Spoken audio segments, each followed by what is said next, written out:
स्वागत है आप सभी का engineer Rajesh sir YouTube channel पर। आज का जो वीडियो है काफी महत्वपूर्ण है। कुछ चीजें आपको पता होंगी और कुछ चीजें आप जान जाएंगे। तो आज वीडियो में हम लोग क्या सीखेंगे? आज सीखेंगे तरल। तरल किसे कहते हैं? 50% आप लोगों को पता होगा तरल, और 50% नहीं पता है तरल के बारे में, तो वो आज हम लोग सीखेंगे। फिर इसके बाद तरल को कैटेगराइज कर दिया है ससंजक बल और असंजक बल, कोसेल और एडसिव फोर्स के बारे में जानेंगे। तो काफी महत्वपूर्ण टॉपिक है, शुरू से एंड तक वीडियो को देखिएगा, काफी कुछ चीजें समझ में आ जाएंगी और आसान सा टॉपिक है। थोड़ा पेशेंस रखना पड़ता है। साइंस एक ऐसा टॉपिक है जिसमें थोड़ा आपके पास पेशेंस होना चाहिए। अब ऐसा नहीं कि पूरा सिलेबस 5 मिनट में ही कंप्लीट हो जाए, तो पॉसिबल नहीं है। पेशेंस जरूरी है। तो आज हम लोग वीडियो के माध्यम से बहुत सारी चीजों के बारे में जानेंगे तरल के माध्यम से। तरल क्या होता है? तरल आप कहोगे, सबसे पहले यदि हम कहें कि तरल, तो आपके दिमाग में एक इमेज बनी होगी पानी की,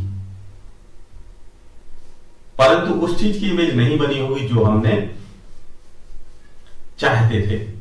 तो फिर आप सोचेंगे तरल फिर तेल होता है, ग्लिसरीन हो गया तरल, इंजन ऑयल हो गया, मोबिल ऑयल हो गया, परंतु आप हवा के बारे में भूल गए कि हवा भी तरल होती है। तो आज हम लोग इसी वीडियो में बहुत सारी चीजें सीखेंगे, बहुत सारे कंसेप्ट क्लियर हो जाएंगे आपके। तो तरल ऐसे पदार्थ जो बहते हैं या बहने का गुण रखते हैं, उन्हें हम लोग तरल कहते हैं। जैसे कि द्रव और गैस। पानी भी बहता है, देखा होगा पहाड़ों से पानी बहते हुए। क्यों भाई? पहाड़ों से पानी बहते हुए देखा होगा। और हवा भी तो बहती है, हवा को बहते हुए तो महसूस किया, देखा नहीं, महसूस तो किया। तो इसमें भी तो बहने का गुण है। तो द्रव और गैस, ये दोनों, इनमें यही गुण समान है, इसलिए यह तरल की श्रेणी में आ जाते हैं। तरलता के गुणों के कारण ही द्रव, ठोस और गैसों के बारे में हमें अंतर पता होता है। ठीक है। तरल हमारे चारों तरफ है। जैसे कि पानी की बात करते तो पानी, अगर हम बीच पानी में खड़े हैं तो हमारे चारों तरफ पानी आ जाता है, परंतु हम यहां पर खड़े हैं तो हमारे चारों तरफ क्या है? हवा का एक आवरण है। चारों तरफ हमारे हवा है, तो उसके बीच में ही तो रह रहे हैं। इसलिए तरल हमारे चारों तरफ द्रव और गैस के रूप में उपस्थित होती है, क्योंकि द्रव व गैस तरलता का गुण रखते हैं। द्रव और गैस में ही ये तरलता का गुण होता है, जबकि दोनों में बहुत अंतर है। क्या अंतर है? द्रव एक ऐसा तरल है जिसका निश्चित आयतन होता है। ये जैसा कि शुरुआत में कहा था, तरल में क्या है? बहने का गुण है। हमने जब इस पानी को लिया तो देखिए बह रहा है, पहाड़ों से, नदियों से पानी बहता है, तो ये बहने का गुण है इसमें। ठीक है, इसलिए इसको तरल कहते हैं। सरसों का तेल, ये तरल है, ये बहता है। कुछ इसमें अंतर होंगे, वो बताएंगे। ग्लिसरीन, ये भी बहता है, इसको ढक्कन खोलो और गिरा दोगे तो ये बह जाएगा, बहने का गुण होता है। परंतु इसमें क्या नहीं होता है? इसमें आपके निश्चित आयतन रखता है, इसमें निश्चित आयतन है, परंतु इसमें निश्चित आकृति नहीं है। मतलब इसमें आयतन तो है लेकिन आकृति नहीं है। हमने इस पानी को क्या किया? एक चौकोर बोतल में रख लिया तो ऐसे हो गया, इसको अगर हम गोल बोतल में रख लें तो वैसा हो जाएगा। चपटी बोतल कैसी भी रखें ये वैसा ही आकार ग्रहण कर लेगा, चाहे पानी हो, चाहे तेल हो, चाहे आपका ग्लिसरीन हो।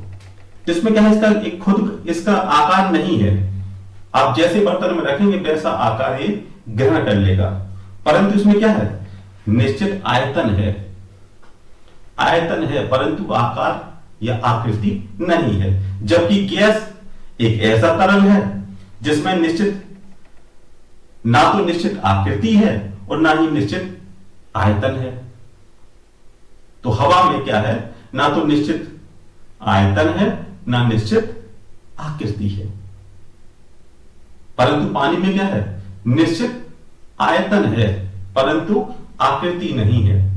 जैसा बर्तन होगा वैसे पानी वैसे ही आकार को ग्रहण कर लेगा, परंतु गुण दोनों में एक जैसे हैं, बहने का गुण।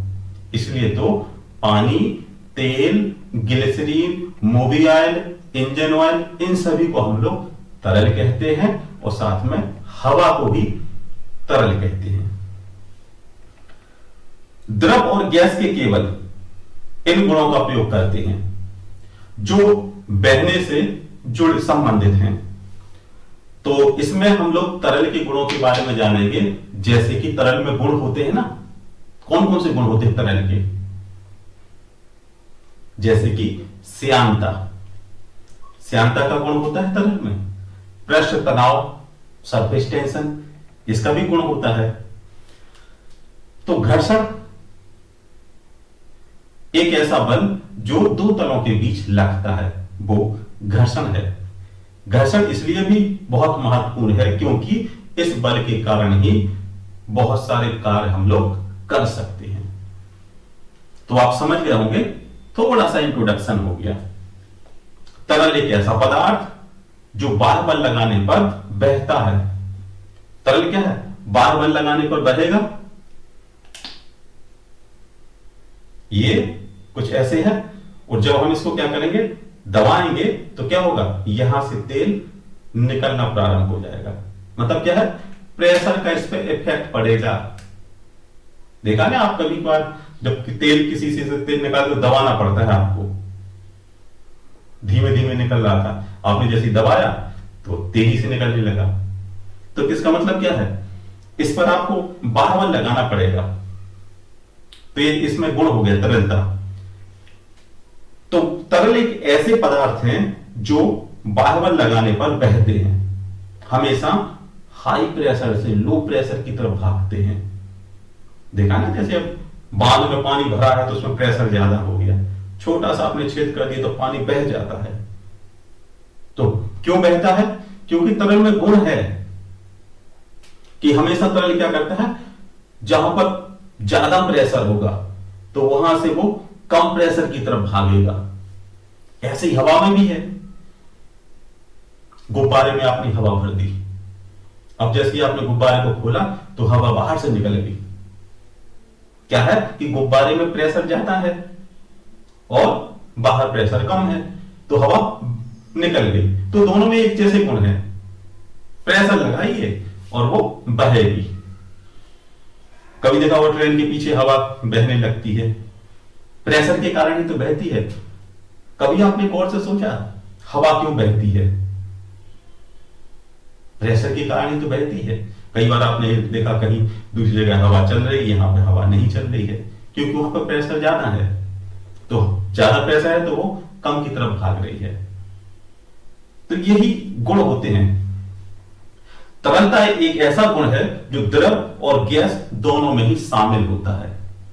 यद्यपि द्रव और गैस तरल पदार्थ हैं, फिर भी दोनों में बहुत अंतर है। दोनों ही तरल हैं परंतु इनमें अंतर है। जैसे कि गैस संपीड्य है, गैस को हम कंप्रेस कर सकते हैं, जबकि द्रव असंपीड्य है, नॉन कंप्रेसिबल। कैसे, गैस को आप समझो, सिलेंडर देखा होगा आपने, एलपीजी का सिलेंडर या सीएनजी का सिलेंडर। तो जब आप उसको खोलते हैं तो क्या होता है, उससे गैस निकल जाती है। इसका मतलब क्या है, सिलेंडर के अंदर जो गैस भरी है, जैसे ही आपने ढक्कन खोला वैसे ही गैस बाहर निकल गई। क्यों निकली? क्योंकि सिलेंडर के अंदर प्रेशर ज्यादा है और बाहर प्रेशर कम है, तो गैस क्या है, अंदर से बाहर की तरफ भाग गई। और मान लीजिए कैसा हो, बाहर प्रेशर ज्यादा हो, प्रेशर कम हो सिलेंडर के अंदर, तो बाहर से हवा भर जाएगी। जैसे आपने देखा जिन्न, वो जादूगर का जिन्न आता था, बोतल के अंदर घुस जाता था, तो यानी प्रेशर के कारण ही ये सब क्रियाएं हो रही हैं। तो गैस क्या है, गैस को आप दबा के लिक्विड बना सकते हैं, लिक्विड जैसी अवस्था ला सकते हैं। जैसे ही आपने क्या किया, सिलेंडर है, सिलेंडर में आपने एलपीजी गैस भरी, कंप्रेस किया, तो जो 15 किलो का जो सिलेंडर है ना, उसको आप हिलाओगे जैसे लगे जैसे पानी हो, उसमें पानी भरा हो। आप हवा को कंप्रेस किया तो वो कंप्रेस होने के कारण गैस से लिक्विड अवस्था में बदल गई।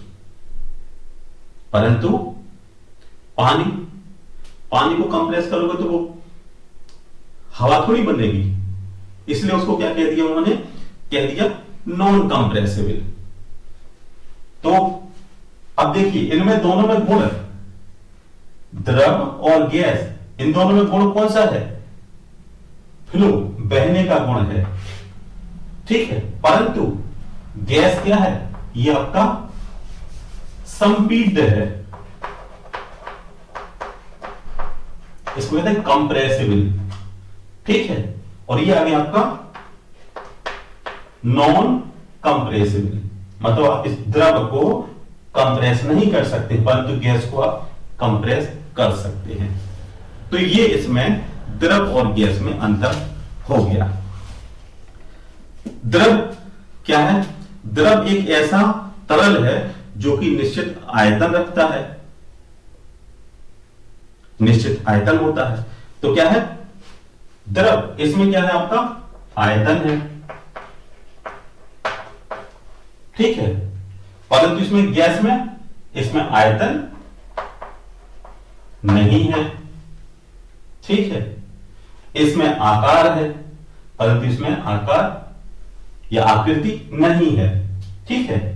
तो इसका आकार होगा, इसमें आकार नहीं होता है, क्योंकि कैसे भी हवा का आकार थोड़ी होता है।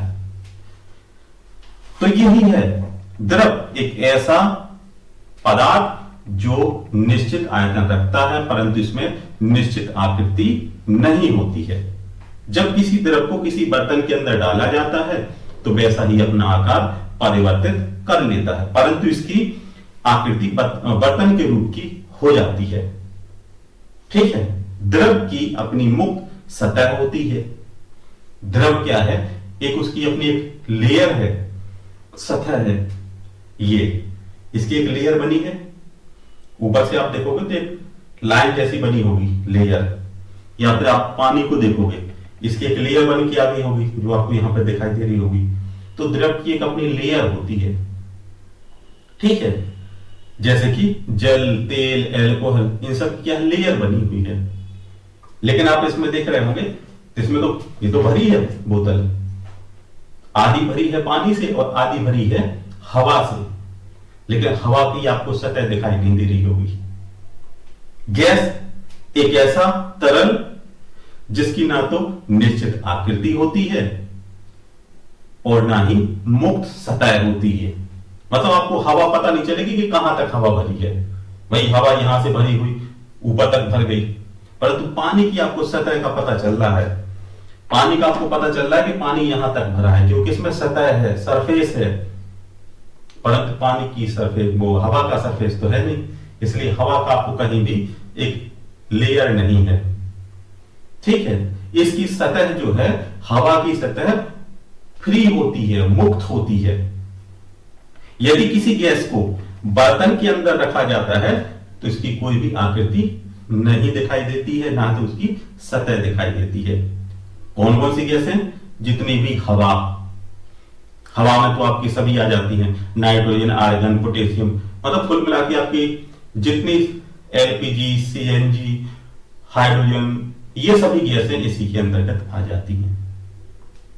अब बात करते हैं कि जब हम लोग द्रव और गैस के बारे में इतना समझ चुके हैं तो थोड़ा सा समझेंगे इनके बारे में। जिसे कहते अंतर आणविक बल, जिसे कहते हैं आपका इंटर मॉलिक्यूलर फोर्स। कुछ ना कुछ बॉन्डिंग तो है ना इनमें।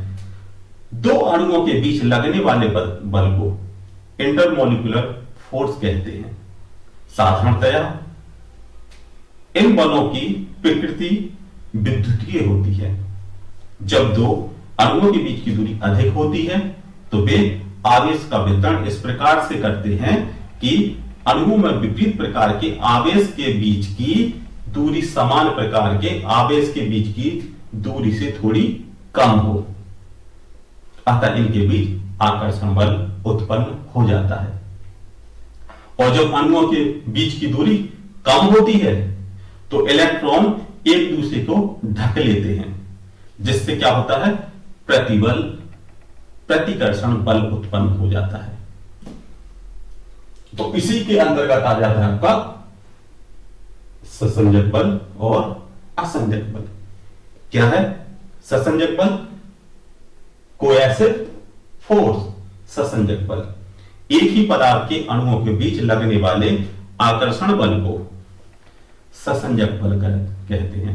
मतलब क्या है, एक ही पदार्थ के, एक ही जैसे पदार्थ के अणुओं के बीच जो आकर्षण बल लग रहा है वही आपका ससंजक बल कहलाता है। ठोसों में ससंजक बल बहुत अधिक होता है। इसके अंदर जो ससंजक बल है वो अधिक है। द्रव में ससंजक बल कम है, इसलिए तो ये थोड़ा हिल रहा है। और हवा की बात करें तो हवा में ससंजक बल और कम है। उदाहरण के लिए जल कांच को भिगो देता है। मतलब हमने क्या किया, कांच तो छोड़िए, मटेरियल की प्रॉपर्टी एक जैसी है, हमने इसको पानी को हाथ पे ले लिया तो इसने क्या किया,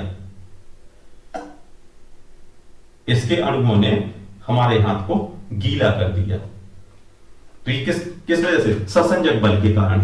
क्यों कि इन पदार्थों के अणुओं के बीच में, मतलब क्या है, जो हाथ के मॉलिक्यूल हैं और पानी के मॉलिक्यूल हैं, तो इनमें क्या है, आकर्षण बल के कारण ही ससंजक बल उत्पन्न हो गया, क्योंकि पदार्थों के जो अणु हैं वो एक जैसे हैं। यद्यपि जल के अणुओं के बीच ससंजक बल कम होता है और ठोसों में ससंजक बल अधिक होने के कारण ठोसों की एक निश्चित आकृति होती है, जबकि गैसों के अणुओं के बीच ससंजक बल कम होता है। तो हम लोग हवा से गीले नहीं होते। समझ गए? मतलब क्या है, एक ही टाइप के जो पदार्थ के अणु होंगे तो उनमें आकर्षण होगा, लेकिन जो अलग टाइप के पदार्थ आ जाएंगे तो उनके बीच हमारा आकर्षण उत्पन्न हो ही नहीं पाएगा। इसलिए कभी भी हम लोग हवा से गीले नहीं होंगे, लेकिन पानी से गीले हो जाएंगे। विपरीत अब असंजक बल की बात करें, ये कहलाते हैं आपके असंजक बल। कोसेप बल क्या है, अलग अलग पदार्थों के अणुओं के बीच लगने वाले बल को असंजक बल कहते हैं। जैसे कि असंजक बलों के कारण ही कलम की स्याही पेपर पर लिखती है।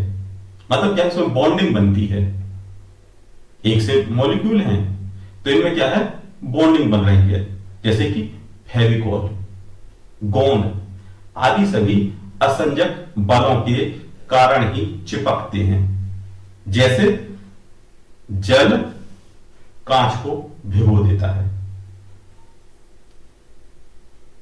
तो आप समझते होंगे कि जल ने क्या किया, कांच को भिगो दिया, तो ये हमारा किसमें आ गया, असंजक बल के अंतर्गत आ गया। परंतु पारा कांच को नहीं भिगो पाता है। मतलब क्या है, पारा भी मटेरियल है और आपका कांच भी मटेरियल है, क्योंकि पारे के अणुओं के बीच लगने वाला असंजक बल, पारे व कांच के अणुओं के बीच लगने वाला असंजक बल ही, इसी बल के कारण ये क्या करेगा, इसको भिगो नहीं पा रहा है। क्योंकि पारे के अणुओं के बीच लगने वाला ससंजक बल पारे व कांच के अणुओं के बीच लगने वाले असंजक बल से अधिक होता है। भाई मटेरियल है, मटेरियल का एक अलग बल लग रहा है और दूसरे पदार्थ का मटेरियल का अलग बल लग रहा है, तो उन दोनों बल का जो आपका है ससंजक और असंजक बल के कारण जिस बल का मान ज्यादा होगा तो वो क्या करेगा, उसको अलग करेगा। अगर दोनों बलों एक जैसे बल आ रहे हैं तो वो क्या करेंगे, एक दूसरे को कोएक्सेप्ट कर देंगे, दोनों को आपस में जोड़ देंगे।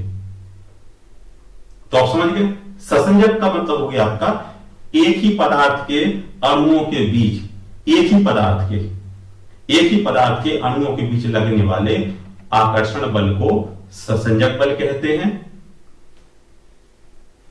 ठोसों में ससंजक बल बहुत अधिक होता है, द्रवों में कम होता है और गैसों में कम होता है। क्लियर? जैसे कि जल कांच को भिगो देता है, मतलब आपने क्या किया, पानी से कांच को भिगो सकते हैं, क्योंकि जल के अणुओं के बीच जो ससंजक बल है वो कम है, ठोस के ससंजक बल अधिक। ठीक है, ठोसों में ससंजक बल अधिक होने के कारण ठोसों की एक निश्चित आकृति होती है, जबकि गैसों के अणुओं के बीच ससंजक बल कम होने से गैसों की कोई निश्चित आकृति या आयतन नहीं होता है, तो ये हमारा ससंजक बल कहलाता है। अगर असंजक बल की बात करते हैं तो अलग अलग पदार्थों के अणुओं के बीच लगने वाले आकर्षण बल को ही हम लोग असंजक बल कहते हैं। उदाहरण के लिए असंजक बलों के कारण ही कलम की स्याही पेपर पर लिख सकती है। अगर उसमें क्या है, असंजक बल ना हो तो कभी भी आप पेन से कागज पर नहीं लिख पाएंगे। तो आशा करते हैं कि आपको तरल और तरल के अंतर्गत आने वाले ससंजक और असंजक बल के बारे में आपको पता चला, उनके बहने के गुण पता चले, हवा के बारे में आपको पता चला और ससंजक और असंजक बल आपको समझ में आए। तो आशा करते हैं कि आपको वीडियो अच्छी लगी होगी। वीडियो के बाद आप जब देखते हैं तो वहां पे एक लाइक का बटन लगा हुआ होता है, तो आप उसको थोड़ा दबा दीजिएगा।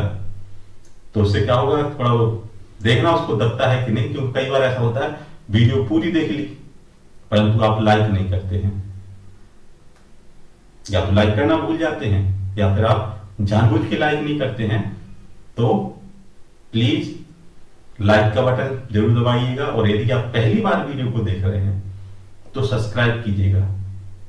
और अब अगर आपके परिवार में कोई high school, inter, science stream से हैं तो उनको आप वीडियो को शेयर कीजिएगा, जिससे अधिक से अधिक फिजिक्स का लाभ वो भी ले सकें। शर्म मत कीजिएगा। तो मिलते हैं नेक्स्ट वीडियो में, तब तक के लिए धन्यवाद।